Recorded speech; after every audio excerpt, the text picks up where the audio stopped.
Hello and welcome to Easynomics. I'm Siddharth Zarabi.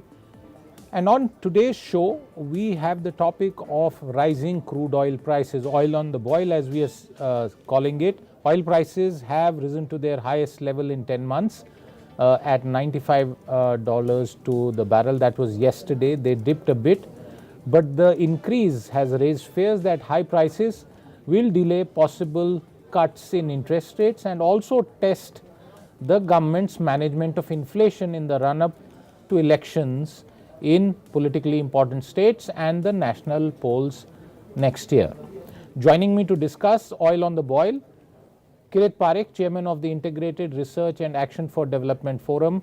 He is also the former member of the Planning Commission, one of the foremost experts in this space in our country.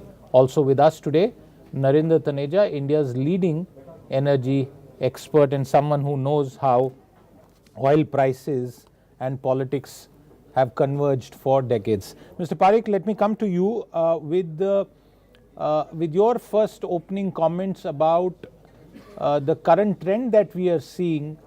And while there are certain experts who say that, well, it may not touch $100 to the barrel or more in the near future, there are others who say that that is going to be something that is inevitable. What's your own view about crude oil prices at this point of time, sir?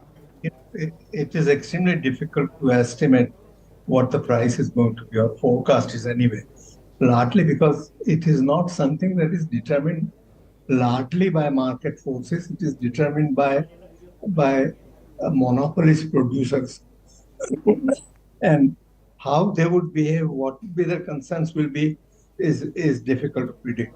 Though I do feel that it cannot go too far beyond 100, simply because in a slightly longer term perspective, the higher the price goes, the faster the penetration of electric vehicles would be into the systems, and the demand for oil would come down. So, from a long term point of view, they will lose money, but maybe in a short term, they might gain some gains. So, I think they need to balance this. My guess is it will go up a little bit. The government should perhaps moderate inflation, but not completely, and do it partly by uh, cutting down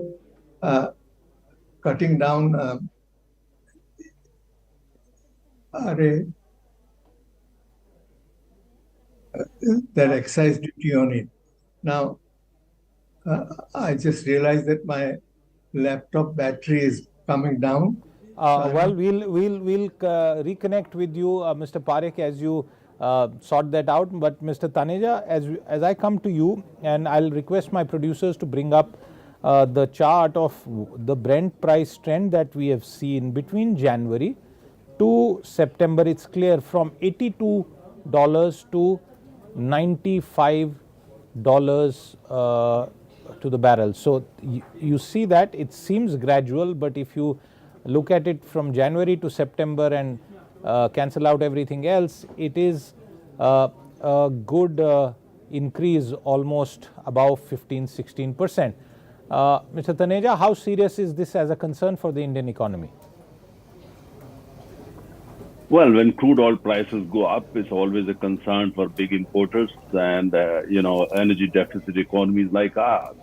But looking at your chart and looking at the reality, I mean, the recent rise in crude oil prices have actually nothing to do with either economic fundamentals or demand and supply fundamentals, which always play the most important role.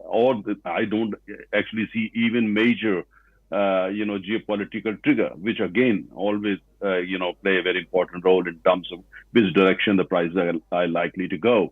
So there is no demand and supply issue. There is no geopolitical issue, but still the prices are going up. The question is that why? And the reason is simple, is that, major producers like Saudi Arabia and Kuwait and Iraq, together with Russia and other friends, they so-called OPEC Plus, they have decided that oil prices should go up. And they say, mainly Saudi Arabia, they say they want higher oil prices because they need more money. They are building infrastructure. They are going for, massive, modernization of economy. etc. So therefore, they need more money. And Russia for other reasons, but Iraq and Kuwait, they have got similar reasons. Now, so what they have decided, they're using the instrument called, cutting production. So they're cutting production, creating anxiety in the market, a lot of tension in the market, and market is extremely sensitive to what, for instance, big producers like Saudi Arabia or Russia or Kuwait and Iraq, they do. And here, markets kind of senses that they want the prices up, and therefore the prices are going up. Now, this is a situation which has created a big problem, big challenge for economies like ours and also economies like China and, in fact, the global economy. And even for developed economies like the United States, whenever the oil prices are high, economies even like the US, faces major challenge, or economies like ours even more, because our dependence on crude oil is very, very, very high. And at the same time, the fact of the matter is ours is still an oil economy, despite massive investments in solar and renewables and other sources of energy. But the fact remains we are still an oil economy. That is true. We are still the economy that is dependent on fossil fuels. Mr. Parikh, you're back with us, and you were making a point about excise cuts. You want to take that again, because we couldn't hear you very clearly when you were speaking about that point. No, the main thing is that there is a specific duty the government puts on oil, and the states have actually a pro rata tax on it. So I think to cut down or moderate the price impact on consumers, the government could cut down a little bit of a specific duty, request the states to cut down their rates of sales tax or whatever they're calling it on this, so that the final impact on the consumer is minimized. Of course, this would put some strain on government budgets. And on one sense, it's true that we have enough foreign exchange reserves to deal with these issues of higher oil price. So it is not going to be as dramatic an impact as we had in 1973 when the oil price increased and inflation shot up to the sky. But I do believe that short term, we don't have very many options to remove, but we can accelerate renewables and electric vehicles and other things to minimize, at least in the moderate, at least in the medium term, the impact of high oil prices.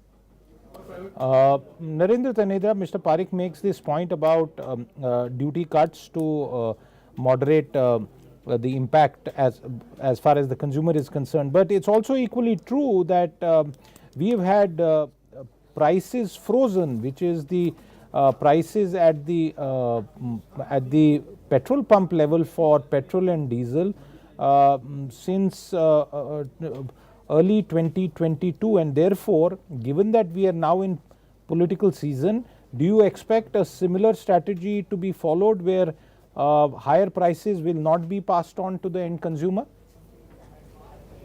Well, it all depends on the overall, health of the economy, and at the same time, the overall, crude oil scenario across the world. The reason is very simple. This time, the crude oil prices are going up, mainly due to politics. I mean, these countries are using their influence, like Saudi Arabia and others, and pushing the prices up. Now, the question is, are we in a position as country, being an important member of G20 and also now an important member of, BRICS, and, major oil producers like Russia and Saudi Arabia, from 1st of January, Saudi Arabia will also be joined BRICS. Since it's politics, since the prices are being pushed up artificially, not by market forces, but by, policymakers in these countries, can we have discussions with these countries and say, all right, beyond the point if prices go up, then in the medium term to long term, it won't be serving your own interests. So we do have platform now. BRICS, we have got the two major importers of oil, India and China, in BRICS, and two major producers, Russia and Saudi Arabia. So you have got a ready-made, almost instant platform available to have dialogues. And otherwise, you remember some months ago, the world created a new template where India, Japan, China, Europe, and the United States, they got together and they started basically releasing oil from, strategic petroleum reserves. And within 10 days, the crude oil prices started moving southward. So this template is available. So if required, India and America can use that. And let's not forget what you refer to, that India is already kind of into election mode, and so is the United States. America also. So both the countries can't afford very high crude oil prices because it will have kind of impact not only on economics but also on politics. And you have got a platform available. Now, at least just pick up phone and talk about it, or talk with Saudi Arabia, talk with the Russians, so on and so forth. I'm saying all this because oil is a political commodity. While, for instance, at the center, the only option is to cut excise and also have kind of talks with various state governments, whether BJP or other government, and try to persuade them. But they have all got limits for if crude oil prices go beyond $100 per barrel, which looks highly unlikely to me, at least over for the next 3 months. But if that happens, then even if you cut excise, the states agree to cut their taxes, it won't really help the consumers or the economy. So therefore, I think the best option available for India is, since the prices are going up, not due to economics, not due to geopolitical reasons, going up just because they want more money, and they are now part of the same club as we are. We actually play a much bigger role in these platforms than before. Then this, option is available, and I'm very sure this option will be taken up by especially India and the United States, because both are moving into the very, very crucial, election time. That's an important point, and clearly we have also used the option of Russian crude oil supplies in the recent past to sort of ensure that our energy security doesn't get hijacked. Mr. Parikh, the government has very clearly, the oil marketing companies which are government owned have stood still as far as the daily price change was concerned. Do you think in hindsight this was the right decision? Because now with prices back on the uptrend, the pressure on the exchequer is going to increase. Already 30,000 odd crore rupees of support has been given to the oil marketing companies, and that number will keep going up.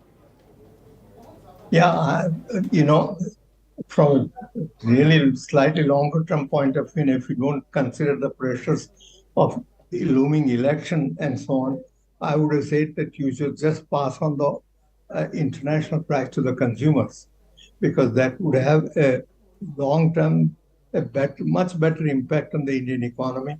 The inflation will be lower, growth can be higher as well. But today, under the given situations, it seems to me, yes, we should try to explore these other options. How can we get little more oil from Russia? Well, Russians would also like slightly higher price, because they are also, trying to get as much money as possible from their oil. And but they can certainly, given our relationship with the Soviet Union or Russia, we might be able to get a little more oil from them at a lower price, and that can help. Certainly, I think if the Americans can increase the shale output, which I don't know how quickly they can do that, but if they can do that, and again, it will put pressure on the international oil producers, crude oil producers, to reduce their price. Mr. Taneja, that very same question to you, with the added bit that critics have blamed the oil marketing companies for not passing on the decline as and when it happens, and only being worried about the increase. But the fact that the daily price movement system is now sort of in deep freeze, is that a good or a bad thing? Well, the honest answer is not a good thing. I mean, we decontrol petrol and diesel both over a period of time, and these are, decontrolled commodities. If that is the case, we should let the market forces, play the role that they are supposed to play. And the consumer, over a period of time, I'm sure, will get used to it. Indian consumer is very, very smart, and at the same time, I think they could do that. But now, in the given situation that is kind of control decontrol in terms of oil, petrol, diesel prices is decontrol, but it's a controlled decontrol. In that kind of situation, I think now that the country has already moved to the election board, I'm not too optimistic that you would see any major change or suddenly, the market forces will be allowed to kind of play the role that they're supposed to in the in this kind of regime. So I'm not too optimistic on that. I think that what you're going to see is if crude oil prices go up or if they touch $100 per barrel, then I think both the center and the states will have to basically bring down their taxes. That's the only way you'll be able to, give some relief to the ordinary consumer. Because if you pass on everything, then I think any party in power at the center, party in power at state, they will have to do a lot of, explaining, and the people don't have appetite for that, because most people don't understand that we import roughly 88% of our total requirement of crude oil today, or yet how the economy functions, so on and so forth. But my worry is that look at all these three major companies which are responsible for buying oil, bringing it to India, refining, retailing, and making oil available across the country. Look at the economic health of these companies, financial health of these companies, their future plans. How many of these companies are actually future ready? Actually, those are the areas we should be addressing. Look at the size of, for the sake of discussion, Indian Oil is $100 billion plus company. But look at the kind of profit they make. Very, very small. And at the same time, look at, for instance, their future plans, the money available for investment. Not very rosy picture, not very rosy. So if we really want these companies to be world class and be prepared to kind of face the coming challenges, it's important these companies are allowed to strengthen their fundamentals, especially when economic and financial, and also become more modern and future ready. So I think there are many challenges. So far, what they are doing is they're living practically hand to mouth.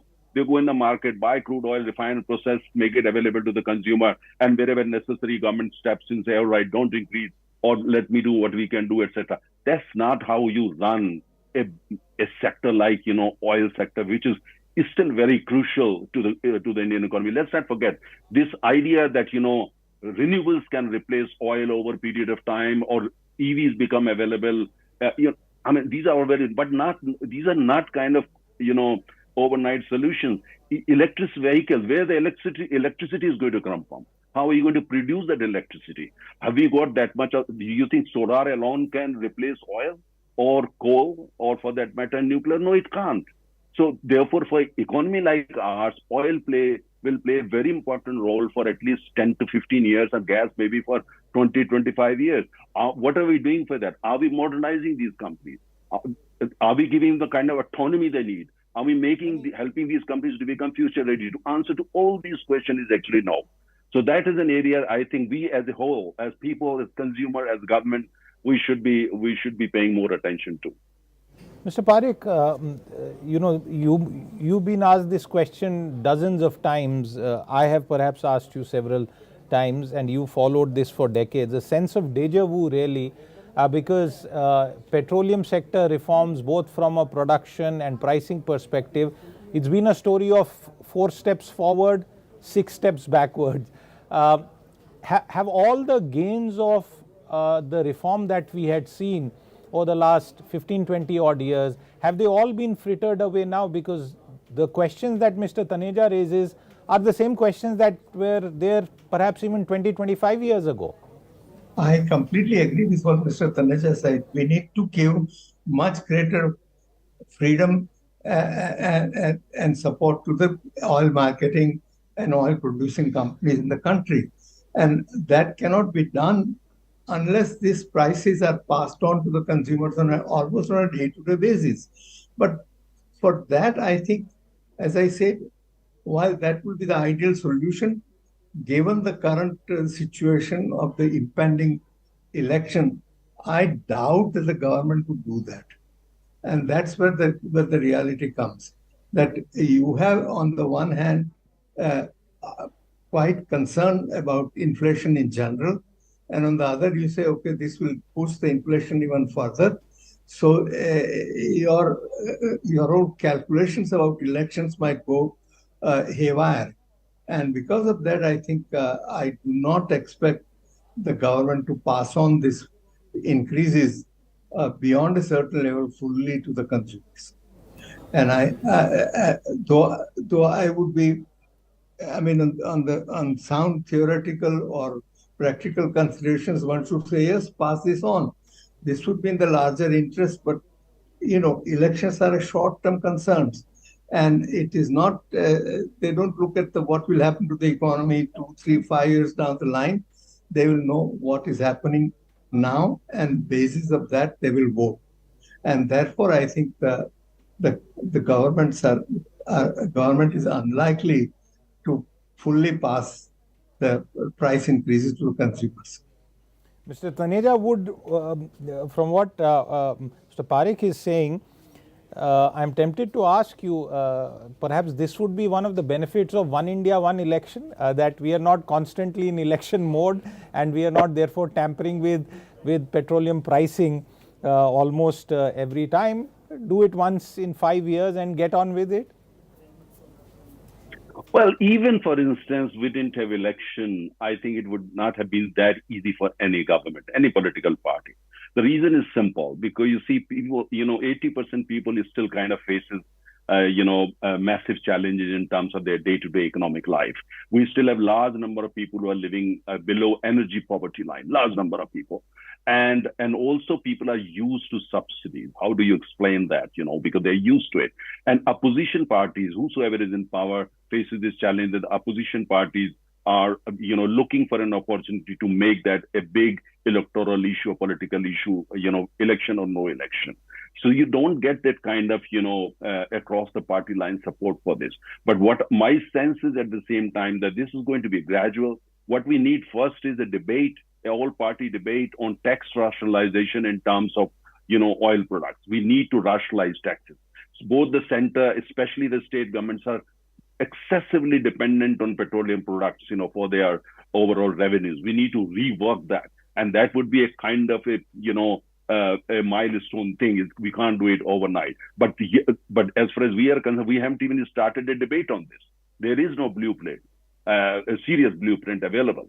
And the situation globally is more or less the same. In America, for instance, if oil prices go beyond $100 per barrel, President Biden's party will be in deep trouble in America, because Americans are also not used to pay, higher oil prices.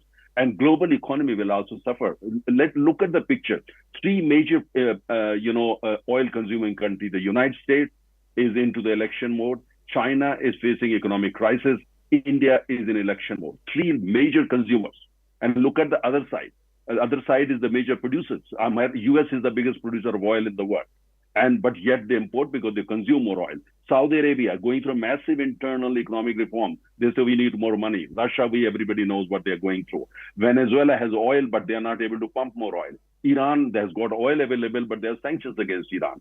So the overall picture is so complex. Therefore, it's a political commodity, whether look at globally or look at home. So I think what we need is basically, on the one hand, go for tax rationalization in consultation with all political parties. At the same, allow, more autonomy to these companies, which are responsible for importing, processing and retailing oil. At the same time, engage with the consumer, explain to the consumer, this is a commodity we import. So beyond a point, we won't be really able to control it. Now, today's situation where you've got a controlled, decontrolled kind of scenario, I think is a little bit ridiculous. We got to explain. But as far as immediate situation is concerned, with elections almost on the horizon, and I think there is no option. The government will not allow this to happen. Like, for instance, oil prices to go beyond control as far as the ordinary consumer is concerned, or the industrial consumer is concerned, and at the same time do whatever it can, whether support, subsidize, whatever do, whatever the other discussion that we are having in this your show. I think it probably will be something which can be taken up, realistically speaking, only post the elections. But we have gone through that cycle several times in the last 30 years. Well, and it's a cycle that I see will continue. Mr. Parikh, the last word on the show to you, and this is also to on the possibility that the governments, both at the center and the states, could look at tax rationalization beyond excise, also through GST. No hopes really of this sector ever coming under GST. I've been recommending that the government should move even petroleum sector under GST. And of course, obviously, the problem would be that the states, as is pointed out by Mr. Taneja, largely many of them depend substantially on the revenue that they get from these. So, but the experience with GST is collections have been increasing and the state share is also correspondingly increasing. So, my feeling is that if they go for a GST with the same kind of considerations they had kept earlier, that for a number of years, say 5 years, the center would fulfill the deficit that the states have in the tax collection. Then I think you can get some consensus from the states and the center. But a GST movement towards GST would be the ideal thing to do, and it will remove a number of distortions in the system. Well, that's absolutely right, but we'll have to wait. Perhaps that will be a very long wait for that to happen. But consumers, you might have been happy for the last 15 months that petrol and diesel prices have been static, but there is a cost attached to it. That cost is currently being borne by the exchequer, which is essentially you. And the way crude oil prices are rising, pressure is building up and it will continue to exert further pressure on the balance sheet of the government. We'll have to wait and watch as to what the government will do, but for now it seems that oil will remain on the boil for the near future. Mr. Taneja, Mr. Parikh, thank you very much for your time with us on the show. With that, it's a wrap. We'll be back with more. Until then, goodbye.